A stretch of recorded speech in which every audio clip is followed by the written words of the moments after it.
Hello everyone, myself Manpreet and most welcome to your own channel Nursing Scoop.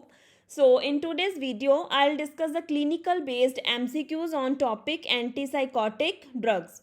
So this topic is very important, so watch the video till the end, and if you like the video then please like का button press करके जाना यहाँ YouTube पे। And अगर videos अच्छी लगती हैं तो अपनी फीडबैक कमेंट सेक्शन में ज़रूर प्रोवाइड करना। And for upcoming videos channel को सब्सक्राइब कर लेना और उसके पास जो बेल आइकन लगा होगा उसको प्रेस कर लेना। सो इसके साथ ही हम स्टार्ट करते हैं एंटीसाइकोटिक ड्रग्स। सो देखो नेम से ही क्लियर है, एंटीसाइकोटिक।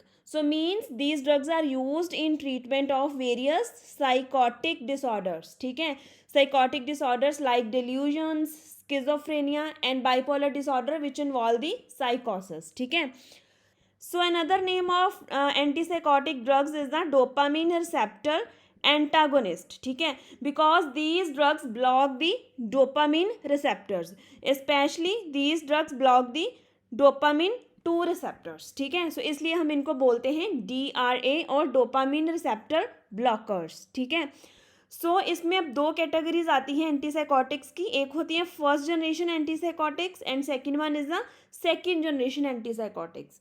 सो जो फर्स्ट जनरेशन एंटीसाइकोटिक्स है these are the old generation antipsychotics, means कि जो ज़्यादा पुरानी ड्रग्स हैं, और जो सेकेंड जनरेशन एंटीसाइकोटिक्स है these are also known as the new generation antipsychotic drugs. और जो न्यू जनरेशन एंटीसाइकोटिक ड्रग्स होती हैं इनके side effects in comparison to first generation antipsychotics बहुत ही कम हैं। ठीक है, बहुत लेस साइड इफ़ेक्ट्स हैं इनके। सो ये था ब्रीफ में about what are the antipsychotic drugs and what are their categories. So इसके साथ ही अब हम स्टार्ट करते हैं MCQs on various antipsychotics. So here is the first question. A nurse administer which of the following prescribed drug for the purpose of relieving both positive and negative clinical manifestations of schizophrenia. So schizophrenia के treatment के लिए इनमें से कौन सी drug use होएगी? First is SSRI, second is dopaminergic, third one is anxiolytic and fourth one is the sedative. So देखो schizophrenia क्या है? It is a psychotic disorder. ठीक है, साइकोटिक डिसऑर्डर है तो इसमें हम कौन सी ड्रग्स यूज़ करेंगे? एंटीसाइकोटिक्स। और अब जो SSRI हैं ये तो एंटीसाइकोटिक ड्रग्स नहीं हैं। Dopaminergic means the drugs which are related to the dopamine. ठीक है, और डोपामिन का लेवल ही स्किजोफ्रेनिया में इंक्रीज होता है। सो जो डोपामिनर्जिक ड्रग्स हम वो यूज़ करेंगे जो डोपामिन के लेवल को डिक्रीज करती हैं। सो इसका मतलब क्या हुआ? Dopaminergic is the right answer. A nurse is reviewing the medication for all assigned clients on inpatient psychiatric unit. So the nurse anticipates assess for extrapyramidal symptoms in client taking.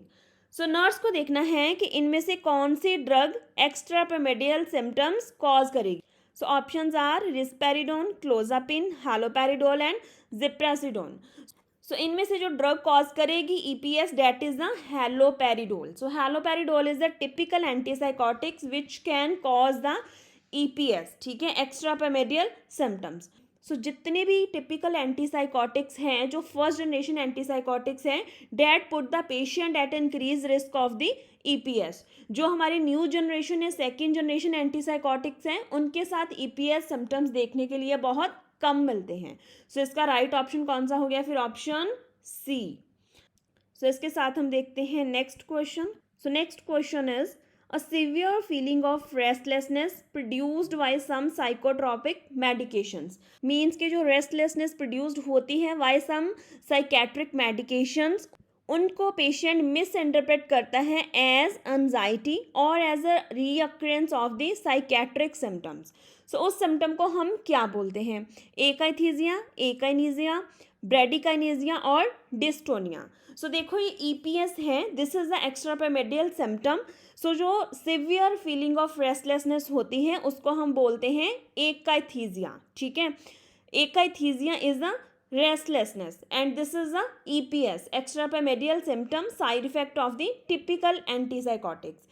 Other options are incorrect. Akanesia क्या है कि lack of body movements, bradykinesia क्या है slowness of bodily movements, and dystonia क्या होता है जिसमें body की रिजिडिटी हो जाती है जहाँ स्पाज्म हो जाता है। So next question, a client with diagnosis of schizophrenia is discharge from hospital at home the client forgets to take a medication, वो मेडिकेशन लेना भूल गया, इज अनेबल टू फंक्शन, अभी उसका प्रॉपरली जो बॉडी फंक्शन नहीं हो रहे हैं, एंड मस्ट बी री हॉस्पिटलाइज, तो इतना ज़्यादा सीवियर हो गया अब कि उसको री हॉस्पिटलाइज करना पड़ रहा है. And what medication may be prescribed that can be administered on outpatient basis every 2 to 3 weeks. So the options are lithium, diazepam, fluoxamine और flufenazine.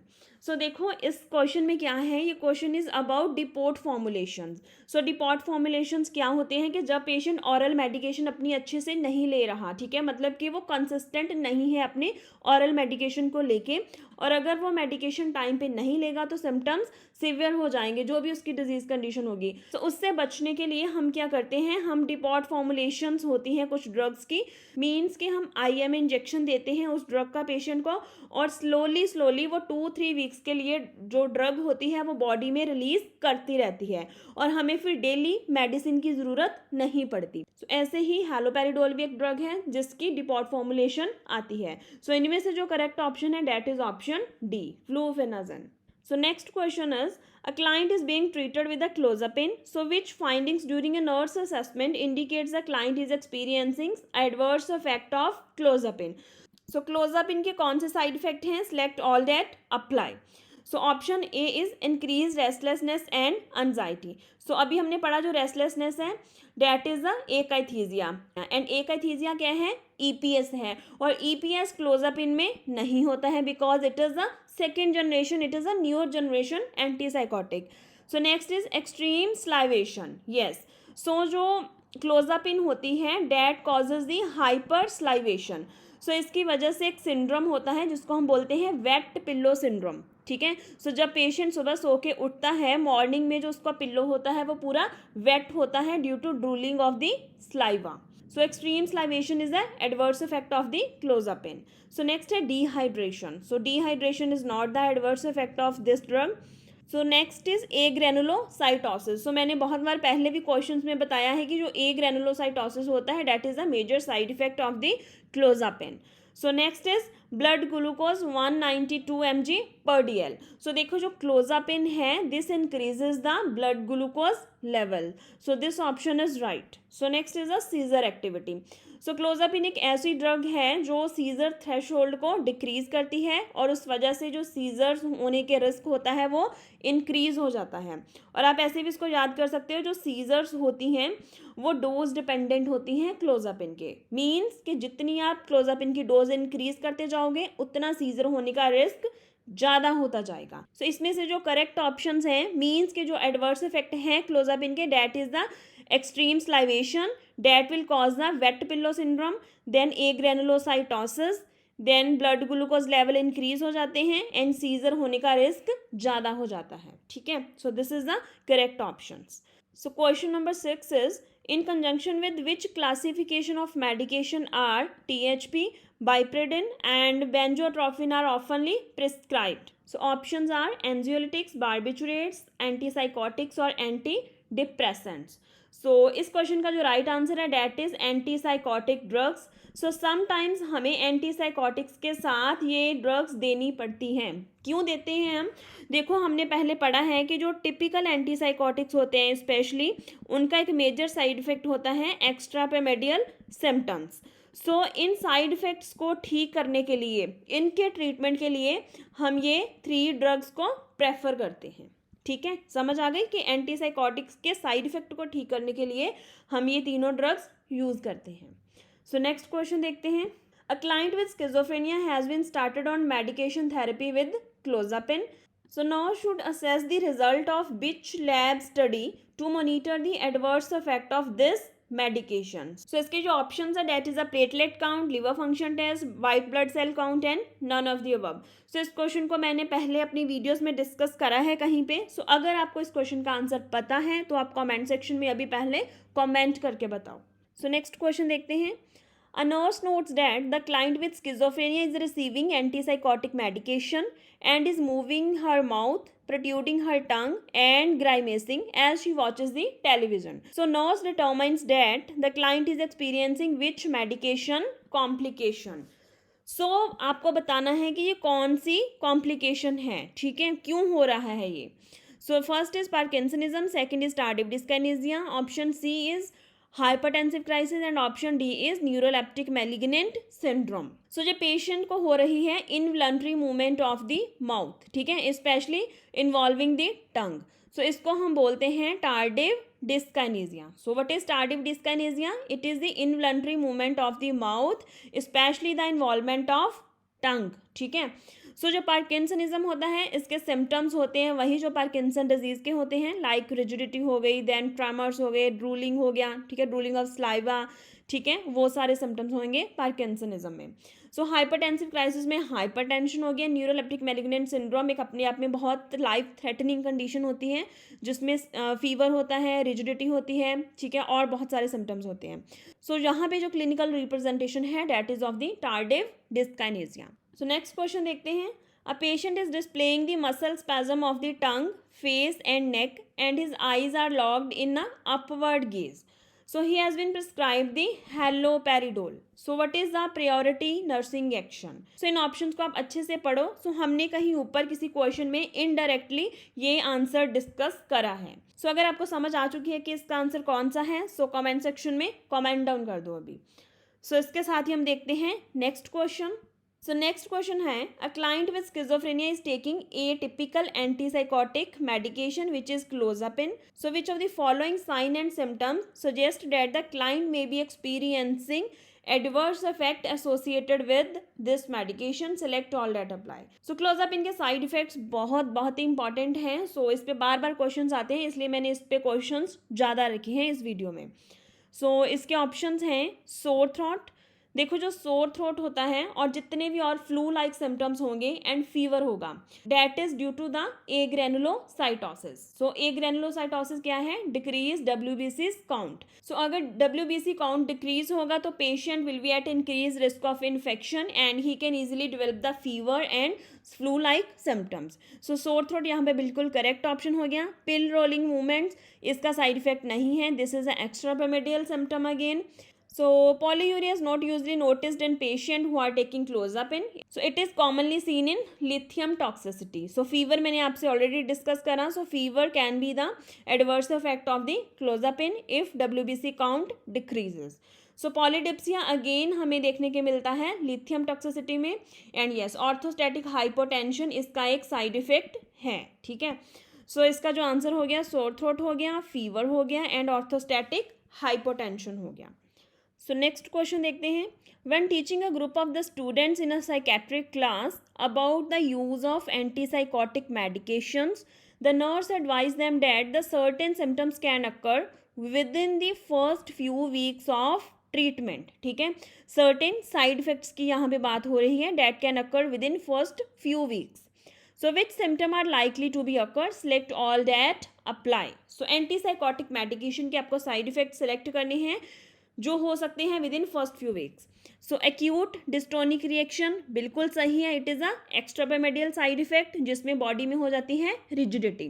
So next is akathisia. It is extrapyramidal side effect जिसमें हो जाती है motor restlessness. So next is tardive dyskinesia. So tardive dyskinesia is again an extrapyramidal symptom but the tardive dyskinesia usually not appear within first few weeks of treatment. सो जो tardive dyskinesia है usually after 6 months of treatment ये हो सकता है but उससे पहले नहीं होता है, इसलिए tardive dyskinesia is not the right option. So next is neuroleptic malignant syndrome. This is a right option. So neuroleptic malignant syndrome can also occur within the first few weeks of the antipsychotic treatment. So next is hearing loss. और hearing loss हम usually recognise नहीं करते हैं with the antipsychotic treatment. So next is the orthostatic hypotension. Yes, so बहुत सारे antipsychotic drugs में से orthostatic hypotension देखने के लिए मिलता है. सो इसका जो राइट ऑप्शन हो गया that is acute dystonic reaction, akathisia, neuroleptic malignant syndrome and orthostatic hypotension. ठीक है, सो नेक्स्ट क्वेश्चन देखते हैं. A nurse is assessing a client who is taking antipsychotic medication. So which of the following symptom is uniquely indicative of the neuroleptic malignant syndrome and requires immediate attention. So आपको find out करना है neuroleptic malignant syndrome का specific feature. Option A is very high temperature. Yes, high grade fever होता है in neuroleptic malignant syndrome. Muscle rigidity भी होती है, then tremor भी होता है and altered level of consciousness भी होता है। बट अगर आप देखोगे जो दूसरे ईपीएस वाले साइड इफेक्ट हैं उनमें से ऑल्टर्ड कॉन्शियसनेस भी कईयों में देखने में मिलता है, ट्रेमर्स भी होते हैं बहुत सारे ईपीएस अदर साइड इफेक्ट्स में, एंड मसल रिजिडिटी भी होती है। But you very high temperature यहाँ पे लिखा हुआ है option A, that is the specific indication of the neuroleptic malignant syndrome. So बहुत लाइफ थ्रेटनिंग कंडीशन होती है, ठीक है। इसके साथ मल्टी सिस्टम ऑर्गन फेलियर भी हो सकता है because of the involvement of various body organs. So इसके साथ हम देखते हैं next question. So this is the last question. An outpatient client who has been receiving the haloperidol for 2 days develops the muscle rigidity, altered consciousness and temperature of 103 degree Fahrenheit and trouble breathing on a third day. So nurse interpret these findings as indicative which of the following? So options are neuroleptic malignant syndrome, tardive dyskinesia, extrapyramidal symptom and drug induced Parkinsonism. So अभी मैंने आपको ऊपर बताया कि जो neuroleptic malignant syndrome होते हैं उसके जो मेजर साइड इफेक्ट हैं that is altered level of consciousness, high grade fever, then troubled breathing जिसमें टैकिकार्डिया होता है, टैकिपनिया होता है, एंड और भी बहुत सारे इसके साइड इफेक्ट हैं। So all the symptoms mentioned in the statement are indicative of neuroleptic malignant syndrome. So इसके साथ ही हम वीडियो को यहाँ पे करते हैं एंड, और जितने भी एंटीसाइकोटिक ड्रग्स पे मेन इंपॉर्टेंट क्वेश्चंस बन सकते थे वो मैंने सारे आज डिस्कस करे आपके साथ, और जो क्वेश्चंस के एक दो मैंने आंसर आपको नहीं बताए वो भी आप कमेंट सेक्शन में बताना। अगर नहीं अब तक कमेंट डाउन करा तो रीड करो क्वेश्चन को और अटेम्प्ट करने की ट्राई करो। और अगर वीडियोज़ अच्छी लगती हैं तो कमेंट सेक्शन में लिख के बताया करो प्लीज़, और यहीं पे यूट्यूब पे वीडियोस को लाइक करा करो सो जो वीडियोस को बूस्ट मिल सके और इसकी रीच चैनल की और ज़्यादा हो सके। सो कल मिलूंगी अपनी नेक्स्ट वीडियो में। So till that time stay tuned and thank you so much for watching.